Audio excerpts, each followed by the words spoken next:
चलिए आगे हम पढ़ते हैं। जो देखिए सबसे मेन चीज जो मैं आपको पहले बता रहा था कि कठिन वर्ड आते हैं, पूरे क्वेश्चन तो समझ में आ रहा है लेकिन एक वर्ड आता है सब कुछ बदल देता है।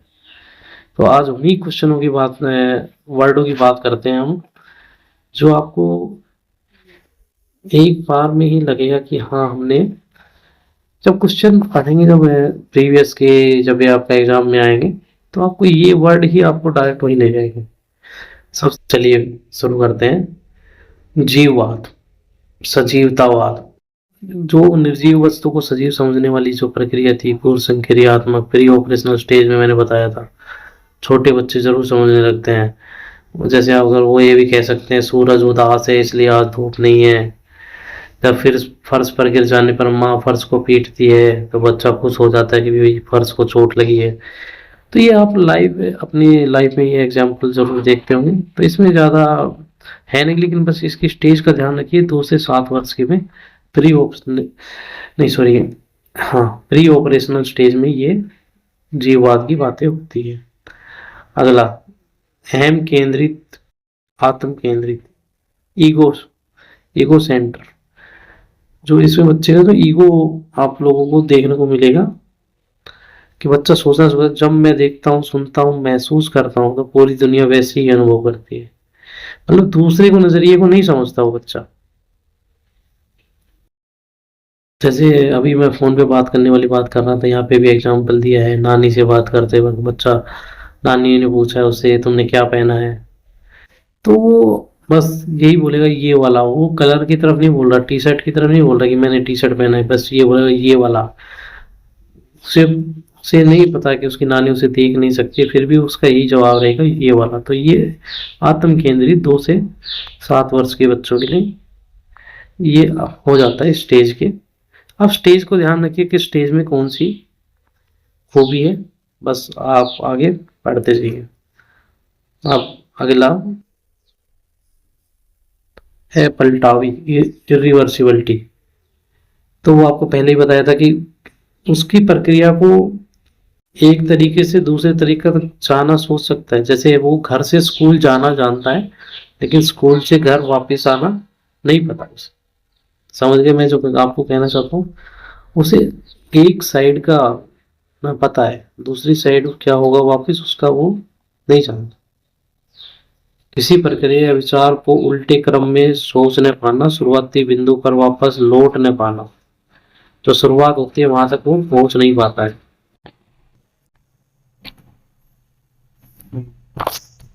चलिए ये तो हमने पढ़ा था। चलिए इसका एग्जाम्पल भी है तो एग्जाम्पल दे दो। बच्चा 2+3=5 जानता है लेकिन 5-3 नहीं जानता। जैसे एक एग्जाम्पल और भी इसमें बहुत अच्छा बताया है। बर्फ से पानी बनना बनता है लेकिन पानी से दोबारा बर्फ बन सकती है, वह यह नहीं सोच पाता। तो एग्जाम्पल जितने आप एग्जाम्पल पढ़ेंगे उतने जल्दी आपको हर चीज बातें समझ में आएगी। पता नहीं वीडियो लंबा हो गया है क्या, काफी, पर देखिए हम करते हैं पूरा अपना, क्योंकि एक ही वीडियो में कंप्लीट हो जाए तो सबसे अच्छा है। चलिए आगे देखते हैं। संरक्षण का अभाव। संरक्षण का अभाव, इसमें किसी वस्तु का आकार या रूप बदल जाने के बाद भी उसकी मात्रा समान रहती, इस बात को न समझ पाना। देखिए ये आपने जो सेकंड स्टेज पढ़ी थी उसके अंदर ये बच्चे को देखा होगा कि इसमें बच्चा मतलब कि एक ही पहलू पे ध्यान देता है कि भाई उसकी जो गिलास है, जो ऊंचा लंबा गिलास है, मतलब जो लंबा गिलास है वही उसमें चाहता आएगा, चाहे वो पतला क्यों ना हो। क्योंकि दोनों में बराबर मात्रा है, फिर भी बच्चे का दिमाग यही काम करता है कि ये जो लंबा गिलास है उसके अंदर ज्यादा जूस है, बल्कि छोटे चौड़े बर्तन के मुकाबले। तो इसलिए यह हमारा पढ़ा जाएगा 2 से 7 वर्ष वाले में। इसमें संरक्षण का अभाव हो जाता है। चलिए आगे देखते हैं। केंद्रीयकरण, सेंट्रेशन। किसी परिस्थिति या वस्तु को केवल एक ही पहलू पर ध्यान देना, बाकी महत्वपूर्ण पहलू को नजरअंदाज करना। जैसे ऊपर जूस वाले उदाहरण में बच्चा सिर्फ गिलास की ऊंचाई पर ध्यान दे रहा है, उसकी चौड़ाई पर नहीं। मतलब दो तीन पहलू पर ध्यान देने की जरूरत है, लेकिन बच्चा एक ही पहलू पर ध्यान दे रहा है, तो वो केंद्रीयकरण होगा। तो इस चीज का ध्यान रखेंगे। अगला है पलटावी विलोमीयता, रिवर्सिबिलिटी। विचारों को उल्टने पलटने की क्षमता, यह मूल संक्रियात्मक अवस्था। 7 से 11 वाले में तो ये वाली बात यहाँ पे आ रही है। बच्चा समझने लगता है मिट्टी से खिलौने तोड़कर वापस मिट्टी का गोला बनाया जा सकता है। देखिए बात हमने पहले भी पढ़ी थी, तो इसको हम ज्यादा नहीं पढ़ेंगे। चलिए आगे बढ़ते हैं।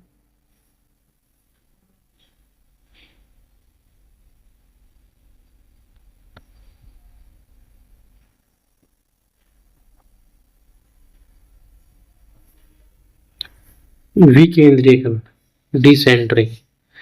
किसी समस्या या वस्तु के एक से अधिक पहलुओं को एक साथ देख पाना, यह संरक्षण और पलटावी के साथ विकसित होता है। संरक्षण आपको बताइए, जो छोटा बड़ा गिलास है उसके बारे में जानकारी होना। पलटावी होता है जिसके अंदर वो चीज को, जैसे मिट्टी से खिलौना, खिलौना से मिट्टी बनाना के साथ विकसित हो जाती है। अब बच्चा समझ रहा है जूस की मात्रा दोनों परतों में समान है, क्योंकि उसकी ऊंचाई और चौड़ाई को एक साथ देख पा रहा है। ऊंचाई और चौड़ाई को वो क्या कर रहा है, एक साथ देख पा रहा है। देखिए ज्यादा इसमें अभी सोचने का हमारे पास सबसे बड़ी समस्या ये है कि हम ये सोचते हैं, हमें ये रटना नहीं है, हमें बस ये ध्यान रखना है कि कौन सा किसके अंदर आता है। कुछ वर्ड ऐसे होते हैं जो हमें इनके में देखने को मिलता है प्याजे की थ्योरी के अंदर, आसान होते हैं लेकिन हमें उनका बारे में पता होना बहुत जरूरी है। अनुकूलन और संगठनात्मक शब्द, ये शब्द बताते हैं बच्चा बाहरी दुनिया को कैसे समझता है, जानकारी को दिमाग में कैसे व्यवस्थित करता है। जब अनुकूलन का बात आएगी भाई, बच्चा अपने जो दिमाग में जो जानकारी है उसे कैसे एडजस्ट करता है, उसके बारे में बात आ रही। जैसे आगे जाके एक वर्ड और आपको देखने मिलेगा, स्कीमा। हमारे दिमाग में सूचनाओं को छोटे छोटे पैकेट या मानसिक संरचनाओं, जो कुछ हम जानते हैं उसे एक इमेज धारण दिमाग में होना, मतलब एक इमेज धारण होना दिमाग में। ये हम हर समय कुछ ना कुछ सीखते रहते हैं। जब छोटा बच्चा तो होता है, उसके लिए दुनिया नहीं होती है, तो जो जब सबसे पहले कोई चीज को ये देखता है, जैसे इसमें एग्जांपल दिया है, एक छोटे बच्चे पहली बार 4 पैरों वाला कुत्ता देखता है, उसके दिमाग में एक स्कीमा बन जाता है, मतलब एक जानकारी इकट्ठा हो जाती है कि 4 पैर और एक पूंछ वाला जानवर कुत्ता होता है। मतलब उसके जो दिमाग में ना एक जानकारी आ जाती है कि जो 4 पैर एक पूंछ वाला जानवर कुत्ता होता है। उसे ये नहीं पता और जानवर भी 4 पैर और एक पूंछ वाले हो सकते हैं। जब वह अपनी जानकारी को आगे बढ़ाता है, तब एक अगला वर्ड सामने आता है, आत्म सात्मीकरण या समावेशन। मतलब अब उसने जैसे मान लीजिए बिल्ली को देख लिया, बिल्ली भी कुत्ते की तरह ही दिखाई देती है, 4 पैर एक पूंछ। तो उसे जब जाके पता चला कि भाई ये तो बिल्ली है, तो उसके दिमाग में नई जानकारी इकट्ठा हुई। उस नई जानकारी को उसने, देखिए इसका अर्थ है नई जानकारी व नए अनुभव को पुराने से, मतलब पहले से मौजूद स्कीमा में सीधे जोड़ लेना बिना बदलाव के। अब उसने देखा कि भाई कुत्ता भी 4 पैर और एक पूंछ वाला होता है, तो बिल्ली भी होती है, तो उसने मतलब उसने जानकारी में जोड़ लिया कि बिल्ली भी ऐसी होती है कुत्ते की जैसी, मतलब सेम 4 पैर एक पूंछ वाला एक जानवर होता है ये भी। तो मतलब पुरानी जानकारी में नई जानकारी को जोड़ना समावेशन या आत्म सात्विकरण कहलाता है। तो इसमें ज्यादा वो नहीं है कि, देखिए मैं एग्जांपल बताया था, बिल्ली के भी 4 पैर एक पूंछ थी, तो बच्चे ने पुराने स्कीमा के आधार पर चिल्ला कर कहा, देखो कुत्ता, बिल्ली को कुत्ते का स्कीमा में शामिल कर लिया। उसने बिल्ली को कुत्ते के स्कीमा में, तो मतलब उसकी जो जानकारी है उसने तो यही सोच रखा था कि 4 पैर एक पूंछ वाला कुत्ता ही होता है, तो उसने बिल्ली को भी कुत्ता कहा। फिर उसे वो बाद में वो चीज समझ में आ गई, मतलब उसने उसकी तरह रिएक्ट किया। अब जाके अगला आता है समायोजन।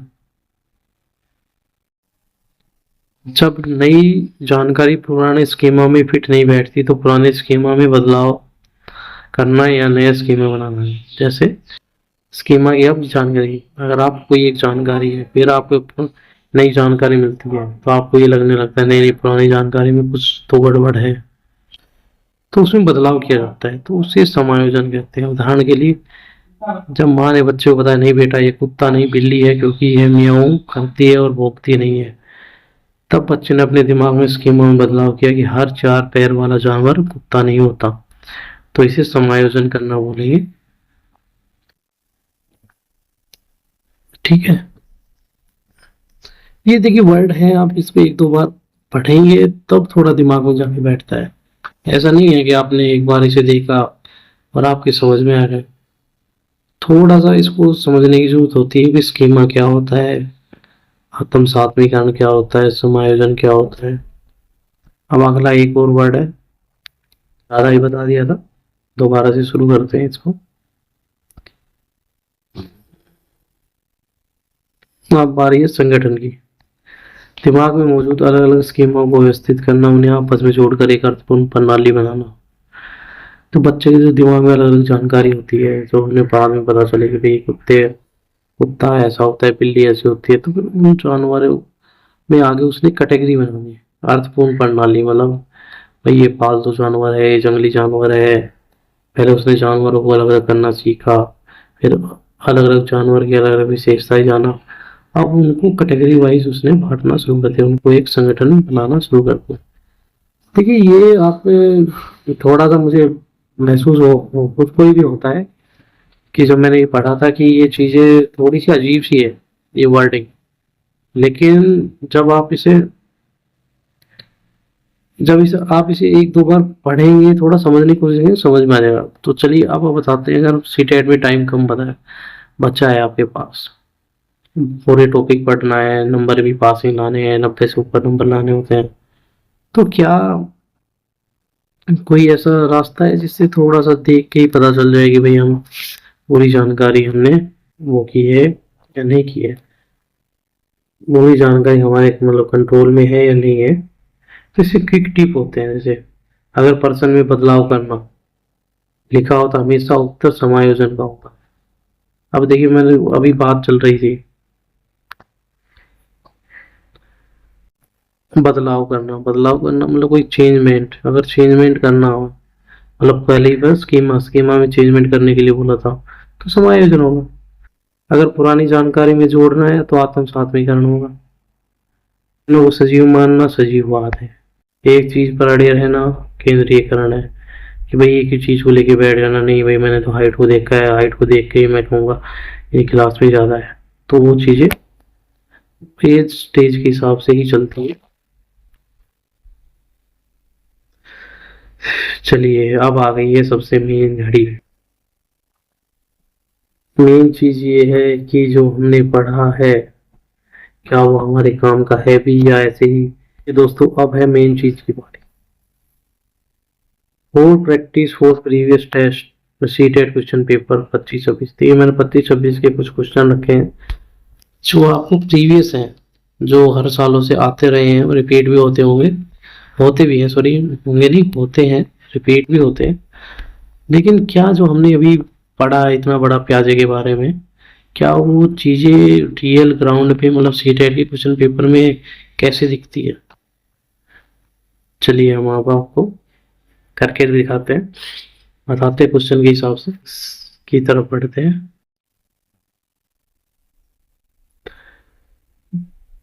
ये उच्च प्राथमिक स्तर के लिए बस देखिए क्वेश्चन कोई भी हो, क्या वो जो मैंने पढ़ा है क्या वो चीज कवर करती है या नहीं करती है, बात वहां पे।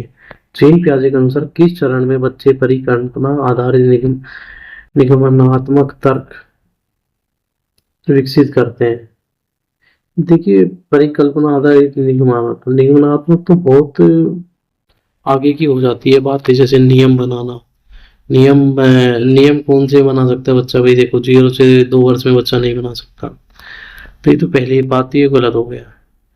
अब अगर 2 से 7 वर्ष का बच्चा खुद ही अपने खेल कूद में रहता है तो इसके अंदर नहीं, अब बात आ गई है मूर्त 7 से 11 वाले में। 7 से 11 में बच्चा आत्म केंद्रित भी रहता है, तो इसमें ऐसा नहीं हो सकता। लेकिन अब आती है लास्ट फॉर्मल स्टेज, इसमें वैज्ञानिक तरीके से वो सिस्टमेटिक कार्य करने लगता है।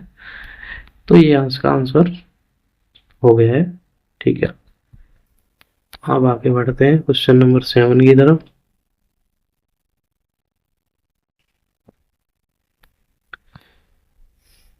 जब एक छात्र यह समझ आ जाता है कि मिट्टी के एक पेड़े को दबाकर उसे दोबारा उससे वही पेड़ा बनाया जा सकता है। मिट्टी के एक पेड़े को दबाकर दोबारा उससे वही पेड़ा बनाया जा सकता है। तो देखिए बात वहाँ यहाँ पे आ गई है। संरक्षण के बारे में आप लोग पढ़ेंगे तो वो बात आ जाती है कि भाई एक चीज को देखकर दूसरी चीज में उसे कम बत्ती, मतलब एक ही चीज को देखना। गिलास वाली बात याद रखिए, लंबा गिलास जब बच्चा सोचता है इसमें ज्यादा आता है, तो संरक्षण का तो मतलब ही नहीं है। पलटाववादी, परिवर्तनशीलता, एक पेड़ को दबाकर दोबारा उसे वही पेड़ा बनाया जा सकता है। मतलब दबाकर मतलब उसको क्रश करके दोबारा बनाया जा सकता है। तो ये समझ आ जाता है, तो वो पलटवादी, रिवर्सिबिलिटी की बात कर रहा है। थोड़ा सा दिमाग पे सोच लेंगे, क्योंकि क्वेश्चन में दबाकर लिखा हुआ है। दबाकर कोई समझना थोड़ा ये लगता है कि कहीं जमीन खोद कर दबा दिया, ऐसा नहीं है। दबाकर मतलब उसे क्रश कर दिया। आत्म स्थित अनुकरण नहीं, अनुकरण नहीं कर रहा है। आत्म केंद्रित को भी कोई बात नहीं हो रही थी, ये दोनों गलत हो गए। तो ऑप्शन बी इसका सही है। चलिए अगला क्वेश्चन, 8वां क्वेश्चन। मूर्त संक्रियात्मक अवस्था, मूर्त मतलब 7 से 11 वर्ष वाली बच्चों के लिए एक शिक्षक को क्या करना चाहिए? अमूर्त समस्याओं को हल करने के लिए प्रेरित। कोई मतलब ही नहीं बनता, उसमें तो अमूर्त का कोई जिक्र ही नहीं है। मूर्त सामग्री या वास्तविक जीवन के उदाहरणों को का उपयोग करना, हाँ ये बात तो है। अगर केवल जटिल मैट्रिक्स का पार्ट हमारे चार्ट देना जटिल तो काम कर ही नहीं सकता। काल्पनिक स्थिति पर आधारित असाइनमेंट देना, ये थोड़ा दोनों हो रहे हैं, लेकिन डी वाला काल्पनिक स्थितियों के आधारित असाइनमेंट, असाइनमेंट तो वैसे ही सिस्टमेटिक होता है, तो ये नीचे दो ऑप्शन नहीं होंगे। तो मूर्त सामग्री की बात कर सकते हैं हम 7 से 11 वर्ष में। चलिए आ गया इसका आंसर, मूर्त सामग्री, बात सही है। पियाजे के अनुसार समायोजन तब होता है जब, समायोजन की बात करना है, अपने नए ज्ञान में पुराने ज्ञान को जो भी तो जोड़ देना। समायोजन नहीं किया, एडजस्ट नहीं, ये नहीं हो सकता। अपने मौजूदा स्कीमा को बदलते हैं ताकि समझा नए अनुभव को समझा सके, हाँ ये है। और आगे भी देखते हैं ऑप्शन। पहले आप ना ऑप्शन को पूरा पढ़िए, पहले निशान में लगाइए ये सही है ये गलत, क्योंकि ऑप्शन में जरूरी नहीं है एक हल्का सा वर्ड भी आपका आंसर बदल सकता है। चलिए, बच्चे भाषा के माध्यम से अंतःक्रिया करते हैं, इसमें समायोजन में भाषा के माध्यम अंतःक्रिया करते हैं, लेकिन ऐसा कुछ नहीं दिया गया समायोजन के बारे में। बच्चे किसी समस्या को देखकर डर जाते हैं, डरना इसका कोई और सोल्यूशन नहीं है। मौजूदा स्कीमा को बदलते हैं और नए अनुभव को समझा सकते हैं, ये इसका आंसर ऑप्शन बी।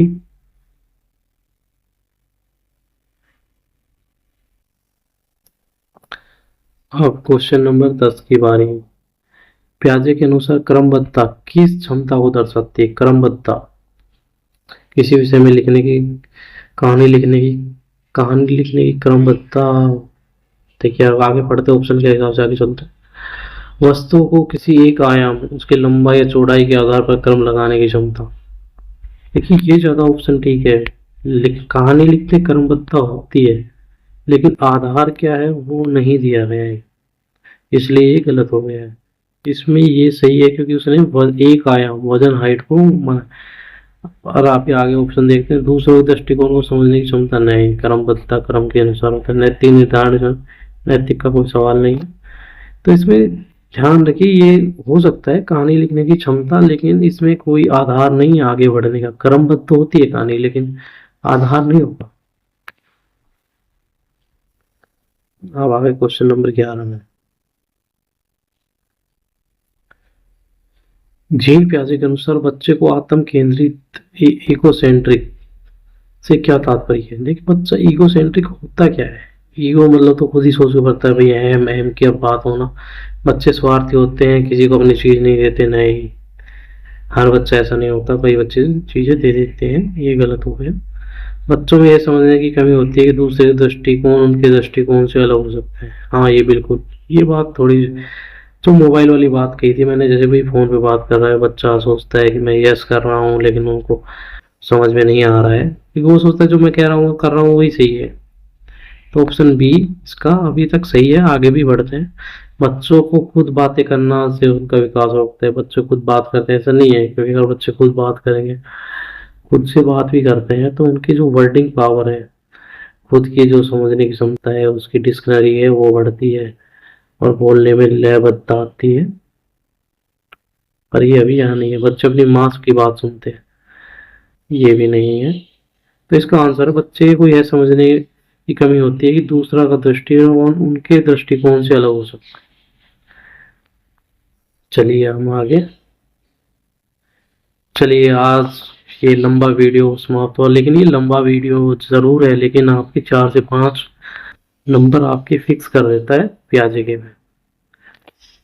और वाकई अगर आपके देखिए एक एक नंबर जोड़ने से आपके 90 नंबर जुड़ पाएंगे, ये ध्यान रखिएगा।